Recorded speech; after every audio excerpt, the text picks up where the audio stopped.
Welcome back for Game 2, where Invictus Gaming are one game up over the first seed from the LCK, KT Rolster.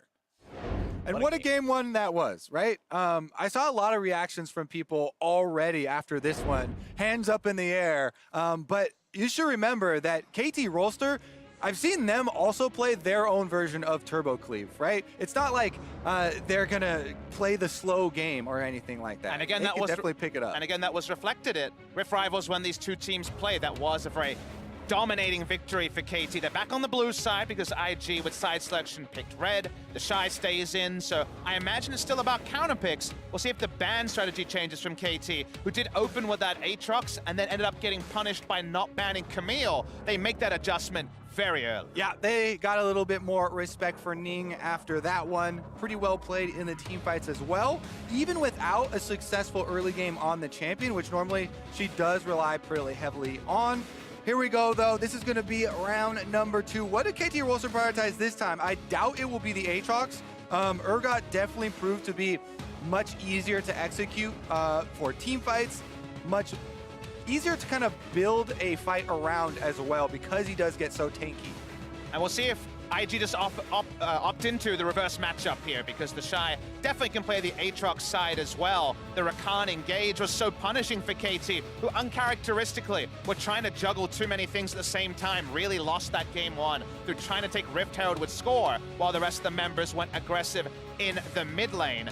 The Rakan part is going to continue. Zyra Rakan available. Was put together over the course of 2 rounds on the red side. We'll see if they take a jungle pick earlier. Yeah, it's not like the draft from KT Rolster just never made sense from the beginning. I mean, the team was off to a 2,000 gold lead early. It was just some misexecution, some miscommunications as the game went on that allowed IG to strike back and strike back hard. And with that Camille banned out by KT Rolster, they make sure that they get Ning one of his other big picks in the Xin. That's right. Xin's out definitely also very fearsome and can go for the early duels. One thing that we didn't necessarily highlight in the last game is that unlike Camille, who can also hookshot to escape and get out of bad positioning that he's got himself into, the Xin Zhao does not have his own escape. He would have to charge to a minion or something else to try and get out of that. So it definitely does have the possibility of also being punished. And while we see the AD carry be the same this time around for KT and locking in the Kai'Sa, they're going to get the Leona. They're on the support. We often see this as a counter pick to Rakan. They already saw that locked in for IG, of course. This means that IG is going to get the Lovers bot lane yet again. But I'm so interested to see where score will go in terms of jungle pool, because we're getting pinched and then pinched harder with a Skarner ban. Not many champions can skirmish against a Xin Zhao 1v1 or 2v2. Do you just vacate it completely and go a different approach, take a Gragas and try to avoid the Xin Zhao, or do we see something new come out from the side of score? Is very intriguing. Only going to be a single jungle ban. It will be the Syndra second ban by IG. And again, we're closing in on the mid lane champion pool as well, similar to last time. The LeBlanc and Syndra both banned out. I think that they do kind of, as we've already seen, want to play these champions that can really enable the rest of the team. And will that enabling champion be a Galio for Rookie? Because when the Shy is in the team, they sometimes will leave him the last pick and thus go for a more early champion like the Galio we saw from UCAL in Game 1. They've got Rakan and Xin Zhao, who are great enablers here. Not necessarily the prototypical champion for Rookie, and it looks like they might be going for a flex Aatrox instead. Or they could go for that Galio. Invictus getting back and forth. Yes, the Galio is going to be swooped up. The Lissandra from last game had been banned, so they're like, all right, you ban our pick, we're going to take yours. All right. And we should also highlight that Aurelia, by the way, the ban that was left out to put the Camille ban in there, has gone all the way through the entire draft for both of these teams. Not willing to go early in on that one. KT Rolster could very well do the double solo lane of Urgot and Aatrox. But again, we've seen a lot of successful uses from UCAL on the Swain, already here at Worlds. I do wonder what the jungle mid duo will be, though. I was thinking maybe something like Galio Kha'Zix, very risky, but a possibility, an old favorite of Score and UCAL. They've taken the Swain, we're thinking for mid lane. Again, you can consider the Gragas. It is a legacy pick for Score, one of the great Gragas players. His last Worlds was a quarterfinal exit where he played fantastic on Gragas, but wasn't enough to get them over the line over the Ku Tigers at the time. With the clock ticking down, they actually are going to make a flip. Ooh, what the Gragas could have done would be provide them with something that they were missing last time, which would be a lot easier engage, body slam flash into the ultimate. They still have Leona, so there is a remnant of that. But the long range ultimate isn't just going to be enough for them. And, the Kindred very early on does have the possibility of, collecting up the marks and everything, but Xin Zhao can just charge right into him and try and control early. And once again, pretty hard to execute team comp coming out from KT. We were able to see Score skip around on the edges of team fights in his last Kindred game, but it was a loss in the second round for KT Rolster against EDG. IG have pretty easy to execute, and while the Shy is not on a carry, he can definitely sustain through lane against the Urgot. Now, Kindred does scale super well, but the early pathing is very important. So keep your eyes on those winning lanes and definitely make sure that he's not face checking into any of those brush. And if Invictus Gaming get themselves ahead, if they're able to find some of those mid-game team fights like last time around, you've got a couple big meatballs in front of the carries. You've got a Galio, you've got a Scion, you've got a composition that's very scary to try to run into and very scary to try to play into, especially from behind. The identity of KT is pretty similar, all things considered, to their game one draft. It's still about tempo, it's still about controlling the map and having the enemy mis-execute on an engage and then turning the tables on them. But if they fall away, if they make those mid-game mistakes, I think IG punish them just as easily as they did in game number one. I think that there is more weight on JackeyLove's shoulders in this game, though. So much of the last game was a lot about the Shy and Rookie big plays to get them that gold lead and secure a strong team fight for them. But this time around, JackeyLove is definitely going to have to pull his weight. We'll see what he can do on that Xayah, along with the Rakan in the bottom lane. Remember, in game number one, it was that bottom lane play with the teleport as well as the gank coming in from the jungler that got KT on the board. We'll see how wise IG is for those kinds of tricks as we head on to Summoner's Rift for game number 2. IG currently sitting at a 1-game lead over KT Rolster in this best of 5 as we get out onto the Rift. Fan chants are deafening as always, and we always have to remember that KT Rolster roller coaster has to go up, it has to go down. There is always... What kind of a roller coaster would... Exactly. It'd be a pretty crappy roller coaster. Yeah. So far, we've had the sheer drop, let's say, after a nice early game. That's my favorite part, Papa. Yeah. Well, the sheer drop, if that's the entire ride, would be a 3-0 for IG. And after game number 1, people are starting to wonder, and with this draft, let's see if KT can shake off the second half of game number 1, but maybe try to recreate the first half where they did come to a very smart early lead. Both mid laners going to be running Aftershock this time around, so plenty of tankiness for both of these mages. We'll see how that works out for them, as looks like nobody wants to really invade just yet. If you see any kind of level 1 fights, they will be on a delay, as is pretty normal these days. Very interesting to see a Swain take Aftershock, because Defense Tree Swain is what Yukal's done twice. It was, of course, Grasp for the auto attacks. Now, Grasp trades against Galio not going to be massive, but the Aftershock's a lot more conditional on a champion like Swain. Yeah, it is fairly difficult to proc sometimes. I mean, if you are going to miss your crowd control, then you're going to be in a bad spot in that trade anyways, and this kind of emphasizes that. One thing about the Grass Swain as well, that had risen to prominence in Korean solo queue. Even in North American high elo solo queue, we started to see a lot of them as well, getting a lot more health, getting a lot more tanky, so that would definitely be the norm, and this is an aberration. And I think about this one in terms of, okay, team fight, it's going to be really valuable. If you're in the middle of a fight, which is exactly what IG have, you're going to proc that the Aftershock onto somebody, just the reality of all being grouped, as Score and Ning might be meeting at this Scuttle Crab. Score taking that usual path you guys talked about of the blue side jungler going towards the bottom lane, and now it's going to be a massive 3v3. Bada in some trouble, taken down below half HP. JackeyLove also going to be taken very low, getting the first blood, but also being picked up. Yukal makes the rotation down towards the fight first. Score flashing over the wall, chasing down Balan. One more auto attack might be able to do it, but Yukal's not able to find the CC for himself. He's coming. That means no Aftershock. Score needs a little bit more damage. He smites the minion, but that's not a heal. Rookie tries to escape. Def's coming around for some more damage, but IG has made themselves a superior fight.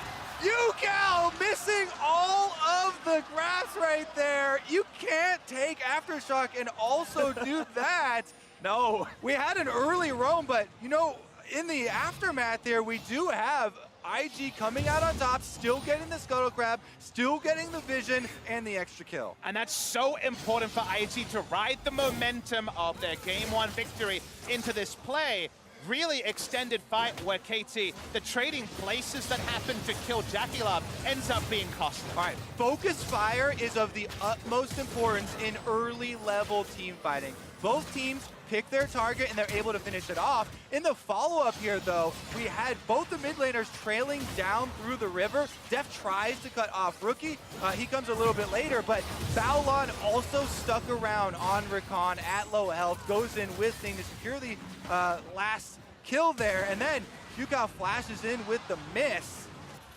And my eyes are on how Yukao backs up what was very obviously a howler in that extended skirmish. Remember, this guy is the youngest player at Worlds. He's been uncharacteristically stable for a mid laner, especially a rookie mid laner. But in a scenario like this, where suddenly the momentum is heavily away from his team in elimination best of 5, the heat is back on Captain Flowers, and we're going to have to watch on to see if he can lift his performance. That first fight has put Invictus Gaming up to a 700 gold lead here right out the gate in game number 2. I love to see the teams come out swinging like this. Even after the first game didn't go their way, KT is not pulling any punches this second time around as Score makes his way towards the bottom lane. And they still have a control ward there to open this one up. I think with the positioning you can see from Def, that simple move should signal to IG, hey, there's probably Score around. They would not want to go so aggressively without their jungler. That's why we see a little hesitation now maybe from Jackie Love and Baolan. So Mana actually recalls there to try to see if there's a ward because he knows Rakan will walk up. Rakan walks up, Score disengages. Nice little move there. Heads up play to get information that Score wouldn't be getting a lane gank off in that scenario. Ning just backing up here in the top side. Smeb chills in the brush for a second to make sure he leaves. And these guys will go back to farming. Also note, this ward in the side brush, the Shy learn from the first game where there was a wraparound gank through the side brush of the lane from Score to punish him around this 5-6 minute mark. Now, we know that he's bottom, but the Shy is covering his bases, right? Doesn't want to die the same way. But speaking of dying the same way, it's the same play coming out from KT that happened in game number 1. Def's going to be taken very low. Jackie Love down below 100. He's taken out by Yukao. Shy's into the middle of the fight. Decimating smash down to 2 as Wind becomes lightning and slays Score. Yukao's going to be dropping next. And KT are destroyed in this fight. Shy goes underneath the turret. He'll soak one more shot. Smeb's going to be taken down. A double kill over to Rookie. And IG find the near ace. IG aren't done yet either. They have 4 members around the bottom turret. No, here we go. Oh my goodness, it's Thing coming around on the flank to clean it up. That's just a domination by IG. The ults weren't up at the start of the fight, but they have the AoE crowd control from Sion and Galio, and their punish blows open the game. KT trying to go toe-to-toe with Invictus Gaming in the early stages and getting trounced in back-to-back games. Now, this might be a loss. I mean, let's look at this Acer Predator replay at the bottom lane. You said it, Captain Flowers, exact same play. Game number 1, KT Rolster smashed them, and they take the victory. But game number 2, completely different story. The assertive teleports from Rookie and the Shy are so important on the back end. The double taunt just completely ravages the fight, and then it's just front to back for the side of IG. Yep. Charges right down the middle there from the Shy. He's tanking the turret on the way out, allowing the other 3 members here of IG to pick off the last member, and then they call it off. They look like they're going to go back to the turret, and Deft just decided to walk back in. Ning just happened to have very good timing finding him there, thinking that Deft was going to sneak back over for some experience. It's definitely some good research because often Korean AD carries will just watch, see everyone fully disengage and think, okay, I'll get this big minion wave. It'll get me closer to my item. That was, of course, what went through the mind of Deft and was well punished by Ning. IG is a mean, lean League of Legends machine in game number 2 right now. They have adapted so well from what KT did in game number 1. You mentioned the warding thing top side. That, along with now being able to adapt to that play bottom side, this team is 2,000 gold ahead, not even 8 minutes into the match, and KT just seems lost. Worlds in Korea again, and the LCK teams are gonna have to work hard this year. Invictus Gaming already putting the #1 seed to the test. Infernal Drake should also go their way as Ning uses the bottom lane damage to finish off the objective. And remember, this is KT. This is the #1 LCK seed. This is the team that was looking so ferocious during the first round robin of groups play. Still looked very strong despite dropping a game to EDG in the second round robin. And a lot of people are considering them the best hope for Korea here. But then on the side for KT Rolster, you have to talk about scaling and the fact that we talked about how this team comp is supposed to play out. It's supposed to be proactive like they were able to do in game #1. And you make those same attempts to 2v1 or 2v2 with such big item leads are going to be drawn on the side of IG. Another 2-0 Xin, but this one, of course, is on the side of IG. Then potentially you go into an even bigger hole that will be very hard to get out of. Yeah, Ning also has Flash, has the level 6 available, and really taking control, moving in some IG vision to try and remove some of the options for Score getting back into the game. He's trying to camp on some of these Scuttle Crabs, though. The mark is on Gromp, so not going to be able to start stacking that one up, and Ning might be a little bit too late. Ning not only has his Flash and his level 6, he has a Galio that is more than happy to heroically assist anytime he decides it's time to go after the KT roster, as Smeb will sidestep the roar, tank a little bit of damage on the smash, not too worried about it. He is winning this lane in CS, as you would expect Urgot to do, but...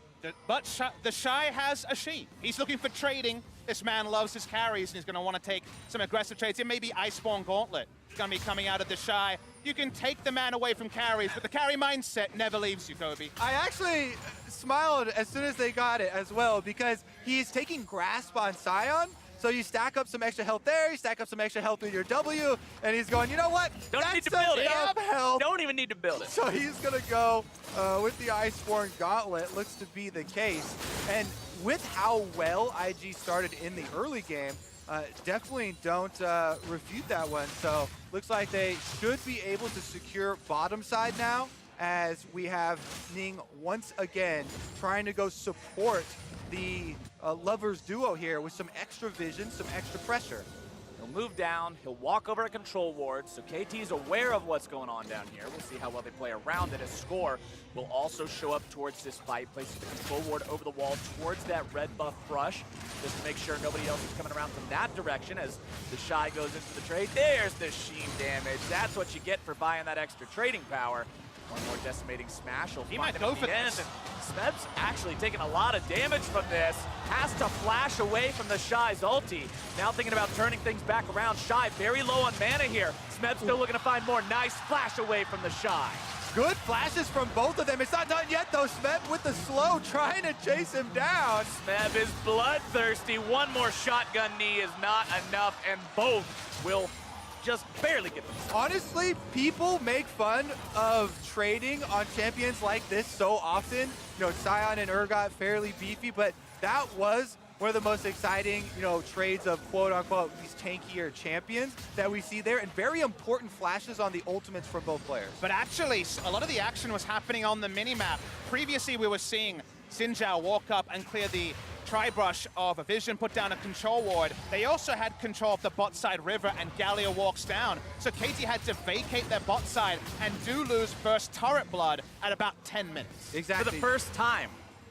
And that is huge for Invictus Gaming. They swap Jackie Love and Battleground up to the top side first here. They have the momentum because Smeb is still there on Urgot trying to hold by himself, but seeing them in lane now causing the recall and the delayed swap, this could be very detrimental for KT Rolster. But for once, we get to see their reactive macro, because as Captain Flowers identifies, it's taken their 8th time on the Rift to see them not have a first turret lead and thus not be able to force the enemy to respond to their lane assignment. So now we're going to see KT trying to lose the minimum and IG controlling the first play more often than not. And this is the rockiest early game we've seen from KT Rolster in their group stage games. they had a positive gold advantage around the 20-minute mark in every single game. Of course, there were a couple fluctuations early on, none as big as what you're seeing so far in this game, 3,500 gold. And even in the game they lost, it wasn't until around 23, 24 minutes that things turned the way of EDG. So now we really have to see what this team can do when put on the back foot early. There was a bit of desperation, it felt like, with the secondary engage that led to the 5 kills. Remember, KT are laning with a Leona who wants to go aggressive wherever possible, and losing vision there against a Galio. There's many reasons here that KT can't play their normal game plan, and IG already onto this Rift Herald. Yeah, important continued focus here for IG on the objectives. This one in sight, and it looks like KT are going to fight it. Mana tries to go into the Flash Zenith Blade onto Jackie Love. Won't be able to find it. Ning and Balan still trying to finish off that Rift Herald. They will be able to take it down. Ning going to stop the damage for now using the ulti. There goes Balan. He's able to find the entrance. Death's already going to be gone. And IG will wipe them from the river. IG just destroying KT Rolster. They look like they're going to destroy this whole series with the way it's going. There's almost no coming back from this level of lead. 11-2, 5,000 plus gold. Goodbye a mid lane turret. Maybe goodbye KT Rolster, at least in game number 2.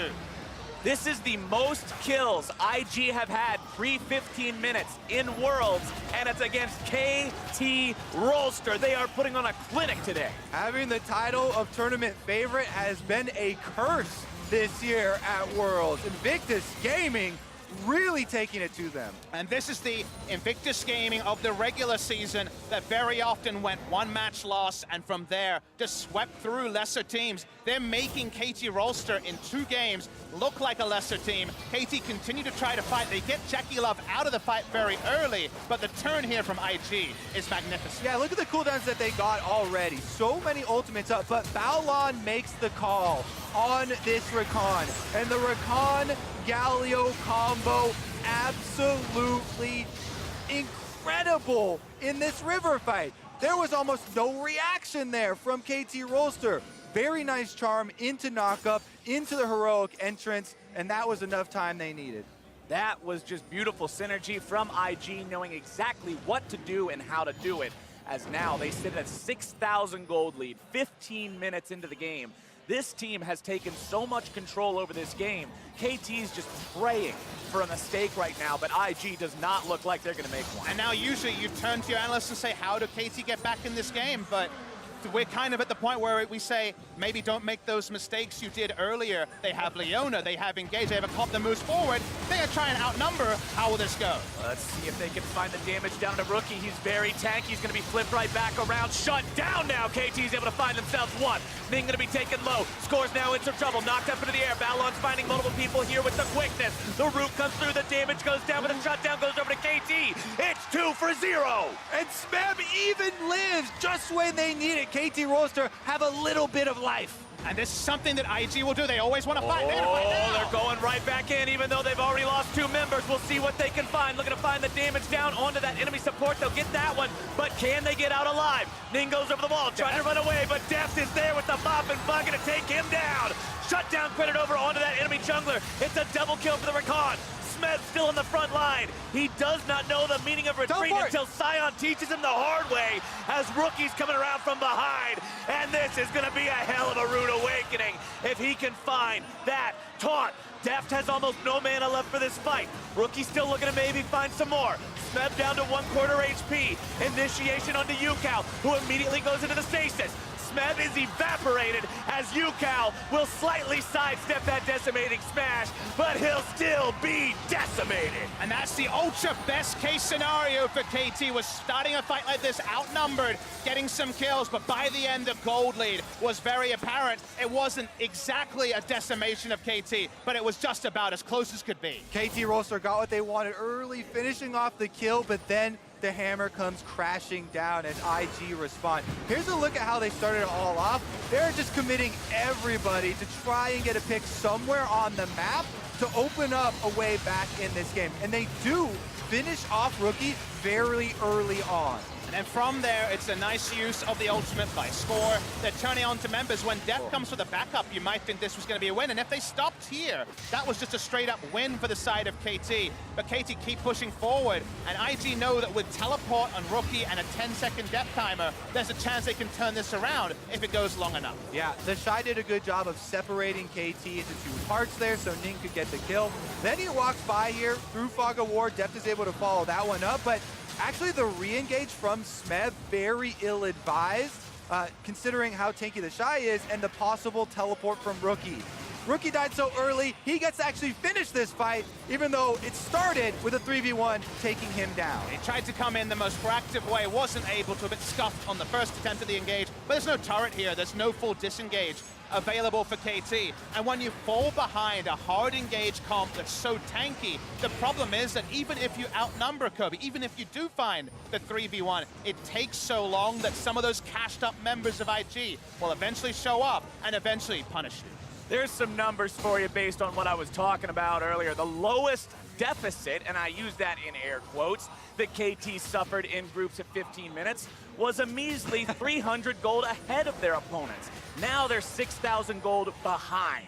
IG has just completely dominated this game. KT, yes, they found a couple of kills in the last fight, but overstaying and allowing that counterattack proved to not really gain them much ground. As you can see, IG has taken over the map. They've got the wards down all throughout the top side of the KT jungle. They're pushing onto the tier 2 turrets. It's 4 turrets to 0. It's 2 Drakes to 0. It's 15 kills to 5.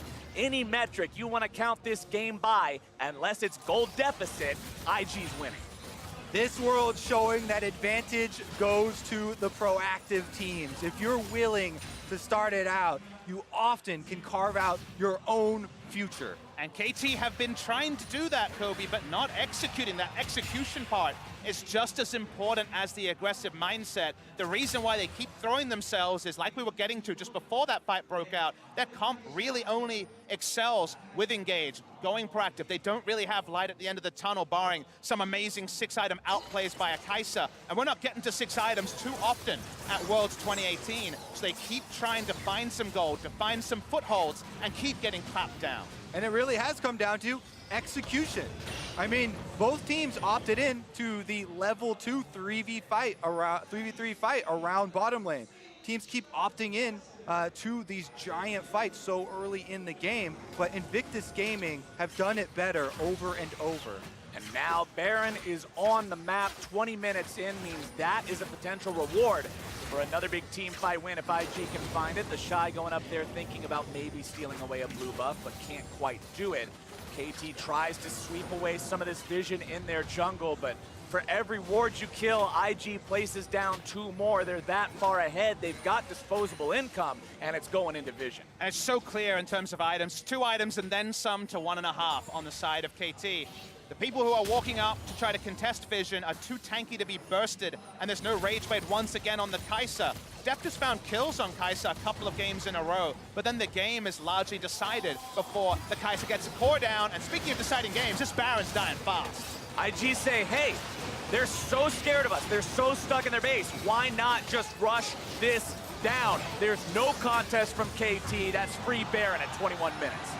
We need to give out some individual awards here, because especially Bao Lan, most improved from the group stage. His recon absolutely critical for Invictus Gaming in these 2 games so far. He has 14 out of 15 kill participation this time around, and the speed of the recon engage and the accuracy of it has been critical.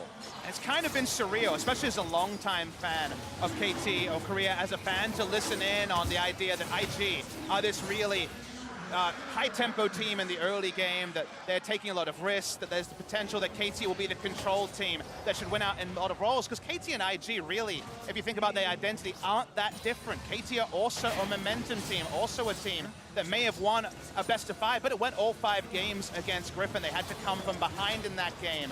So KT Rolster, the desperation was all over their plays in this game number 2, trying to make it a 1-1 series, and IG have just been able to cement their leads. And speaking of cementing, it's Sion coming in to put these guys in the cement if he can. The Shy starting things off. There goes Valon, able to find the quickness on the 2. Galio making a heroic entrance, juggling, swaying around. Jackie Love takes him down, and Mod is likely going to be next. Score runs away. Smeb runs away. They're still trying to find more. The Shy finally falls. Ning's taken low, but IG still only lost 1. They'll look to go even further as the Shy's passive rampages into the back lines. Inhibitor number 1 is down, and IG rotates it up to mid. Yep, they're not done yet. They should be able to reset, though. There's 15 seconds on Yukao. It looks like they want to get the turret before he respawns and try and recall after that.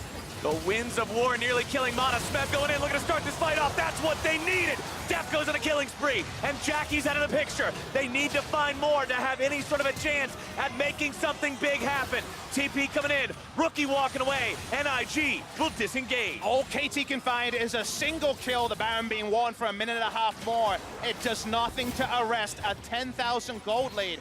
10,000 gold lead, 2 Infernals and Baron, and the Shy says, we're still playmaking, and goes straight for the turret dive. Yeah, big flank from the Shy on the side, just trying to start the team fight, and they're actually between the turrets. So you see the focus here from Invictus Gaming.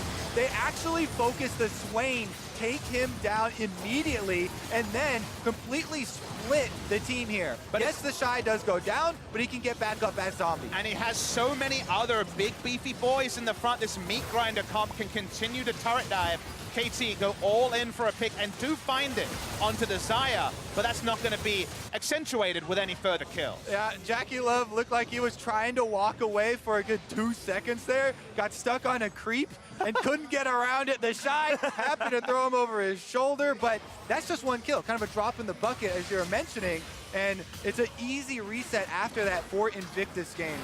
Invictus Gaming, 10,000 gold, 3 Drakes, 7 turrets. And a partridge in a pear tree. They got everything they could ask for. This team has nothing left to do but just send it home as KT will dig those heels in one last time and try to see if they can defend against this. IG are in such a fantastic spot. It's going to be nigh impossible barring a major error from the side of Invictus Gaming, and honestly, from a team that looked shaky on their last day, from a team that lost the tiebreakers to Fnatic, and there were some questions about how they would perform going forward. They look like they have done a wonderful amount of preparation during the couple days they had. There was definitely a lot of doubt after their games versus Fnatic, but a resounding answer here from IG and a lot of success. Let's see if they can actually finish up and crack inside these last 2 turrets. They do have super minions that are about to go inside KT's base, so time definitely working against KT Rolster here. Baron has expired, but it does not matter. Ning gonna jump onto the turret first. Shy goes in with the ulti, looking to find decimating smash. Oh! There fell on! Here comes your Galio ulti, slam! Gone to 5! Redemption is there! Smeb is taken down! Get rid of everybody from KT, says Invictus Gaming. They've claimed the base. They don't need the ace. They've got this game, and those Nexus turrets will quickly fall to rubble. IG will take KT to game point, and they look monstrous. What a space jam there coming through from Rookie. The Nexus explodes, and KT Rolster will have to reverse sweep to remain in this series as IG look indomitable in terms of game number 1 and game number 2. IG with success, and they have done it so quick here already. We face match points for a semi-final spot for Invictus Gaming. Let's go back to like day 1 of group stage, when on the desk the question was posed, who do you take to win, RNG, KT, or the field, encompassing every single other team? KT was a team considered so good coming into this that they were one of the 2 options that was considered equal to 14 other teams.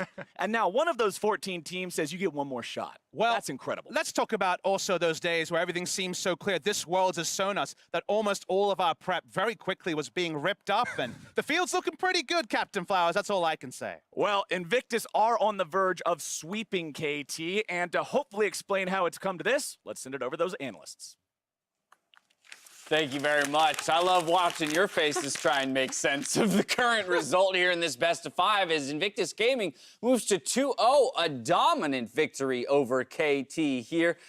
We need to remind ourselves they stuck on red side. So we did have both teams essentially running it back. And there were a lot of questions around what would be the adjustments out of KT this time forward. Now, we did have adjustments in that the Urgot was the priority pick. But just before we even dive into the draft, I just have to say, like, this is so mind-boggling to me because IG are winning in ways that they normally don't win. This is the Shy on a tank player. This is Baolan, one of their weakest players, as a pretty much an MVP frontrunner on that Rakan. And it's the fact that they're not using counter pick on red side to win. So not the players we expect to carry who's carrying in this game. However, the style they're winning, to me, is very IG normal style in the game itself, where it's just all team fights. Yeah, they're finding fights. The fact they had basically an RNG team comp here where they got a beef wall in the front line and then Isaiah Rakan in the bot. And I want to pull up the bot lane fight that really broke this game open, and it was familiar because in the first game, there was a move that was very similar to this one, but this time they double TP in.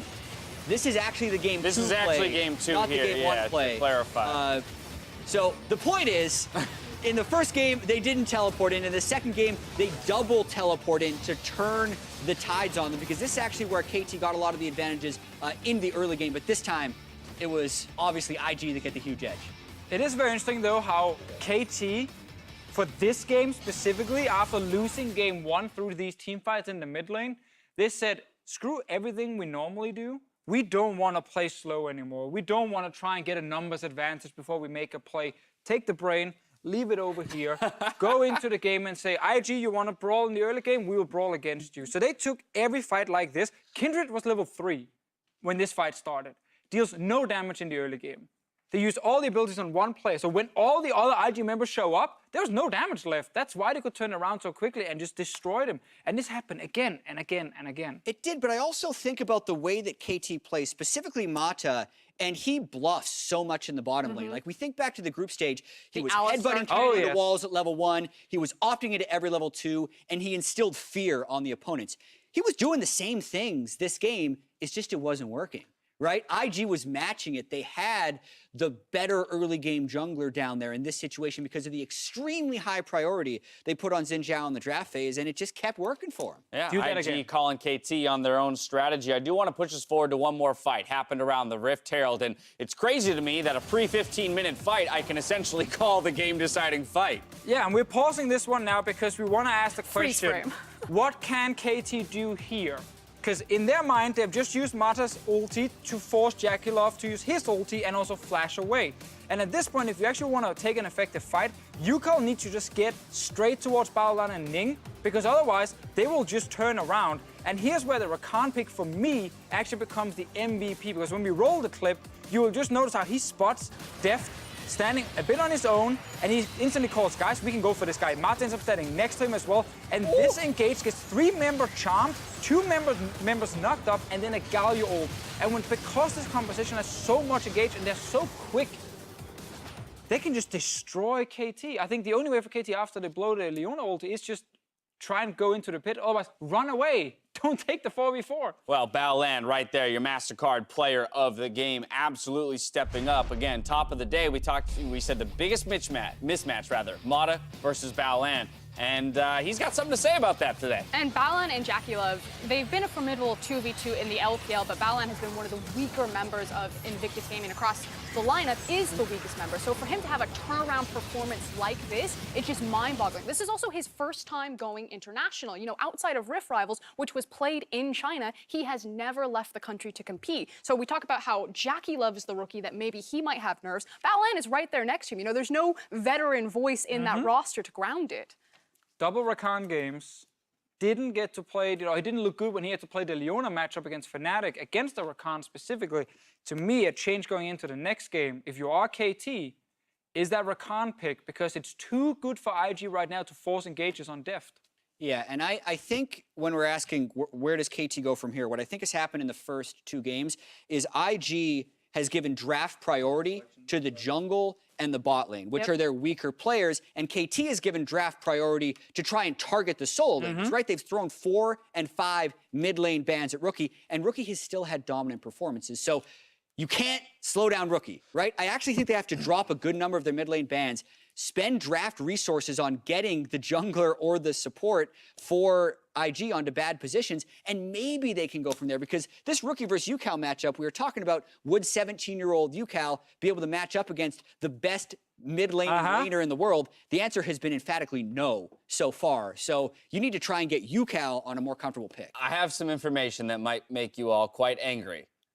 Moving into game 3, Duke, KT has elected to stay on blue side Okay. with no substitutions. So match point, and KT is willing to say, we'll never go to red if IG is able to pick up this game here. What are your thoughts, one, on the change itself, or rather the decision itself, and then given the decision, accepting the decision, how should they use it more effectively this time than they have in the first 2 games? I mean, either you change up your bans or you change up your priority pick. It felt like the adjustment was prioritizing the Urgot over the Aatrox, because they figured it was going to be the 5v5. Unfortunately, the game really snowballed before Urgot was able to have a strong 5v5.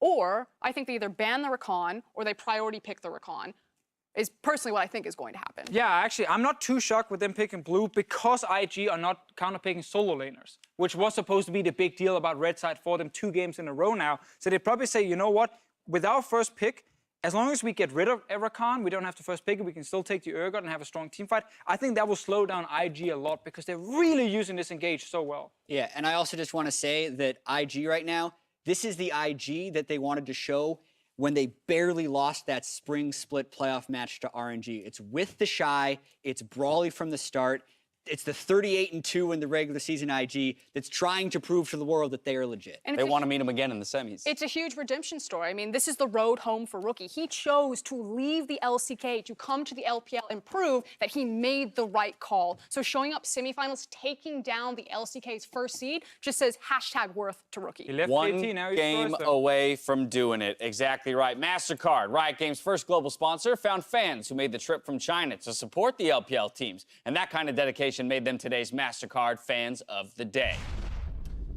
Tong, BU, Zhuhong, and Yibin all got seat upgrades and world swag as they cheer on Invictus and RNG in their series today. They get that doubleheader of LPL teams. Invictus Gaming are on the verge of sweeping the LCK #1 seed. It's time to see if KT Rolster can put together a comeback victory when we return.